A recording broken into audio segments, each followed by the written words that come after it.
A chuck roast is notoriously tough and tough to cook, and it's also incredibly flavorful, so it's worth the time to cook it just right. What we're going to do here is use high-tech and low-tech. The low-tech is going to be a cast iron pan to sear it, a cast iron pot with a trivet in it to roast it, and the high-tech is going to be a Wi-Fi wireless meat probe by MEATER Plus that connects to a cell phone to tell us when it's done. Let's get started. The first step is to put a nice brown sear all around that roast. The Maillard that you put on that roast really brings out the flavor. If you miss this step, you're leaving an awful lot of flavor out. So we scorch it on all sides in a cast iron pan, which is famous for its searing abilities. And into the pot we go. The side burners are turned on a gas barbecue. The middle burners where this cast iron pot is sitting are off, so the thing gets ambient heat.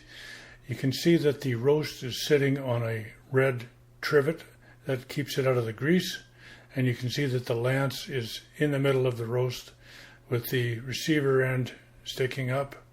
We're about to put the lid on, and we're about to roast this rather good looking chuck roast. So here's what the setup looks like while it's roasting. The MEATER Plus station is on the far left. The transmission from the sensor in the meat goes to this station, which then goes to the cell phone.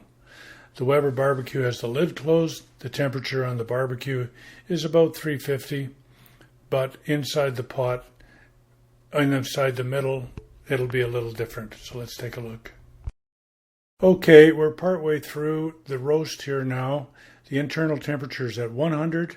The target temperature is 190, which is well done.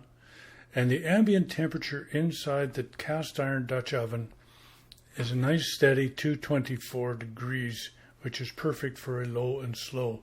And you can see the time remaining. It says chuck steak, but really, of course, it's a chuck roast. We just have to wait now until it's done. And here it is, done. It needs a resting time of about 15 minutes in the pot just to redistribute the juices. But you can see that the roast is nicely lifted out of the grease, and yet it is still moist and tender because it was cooked inside a Dutch oven. Time to pull the probe out and let the roast happen, and then we'll carve it up. Well, I tried to carve it up, but when I cut it with the knife, it literally disintegrated. It fell apart. Very beautifully done, moist, flavorful, and so very tender, which is really something considering it started off life as a chuck roast. Enjoyable, and the second day leftovers were every bit as good. I hope you got something out of this. A chuck roast is a beautiful cut of meat. It's inexpensive and it's full of flavor. And all you need are some basic implements, some cookware, and this lovely little MEATER Plus probe, which really does the job and takes away an awful lot of the guessing. It almost guarantees results.